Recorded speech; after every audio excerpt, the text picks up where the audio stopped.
تازه کاکړ ټي ټي پي له افغانستانه بریدونه او طالبان یې ننداره کوي دا د زغملو نه ده. د پاکستان سرپرست صدراعظم انورالحق کاکړ ادعا کوي چې تحریک طالبان پاکستان ډله د منځني اسیا هیوادونو کې نه بلکې د افغانستان په خاوره کې ځای پر ځای ده.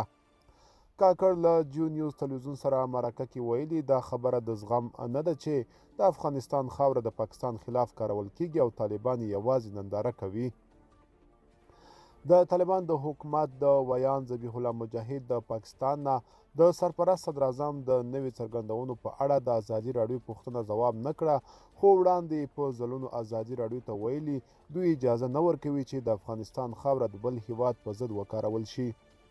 خو د پاکستان سرپرست صدراعظم بیا وایي طالبان په دې ښه پوهیږي چې د ټي ټي پي کسان له کومه ځایه د پاکستان ضد عملیات کوي.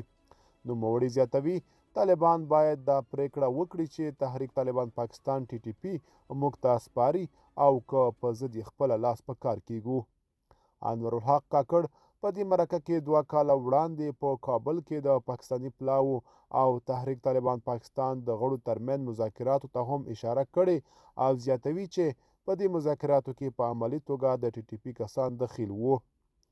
د پاکستان سرپرست صدراعظم دا څرګندونې داسې مهال کوي چې له دې وړاندې یې هم په ځلونو د طالبانو په حکومت بېلابېلې نیوکې کړي او ان د هغوی اوسنی رژیم یې غیر مشروع بللی دی.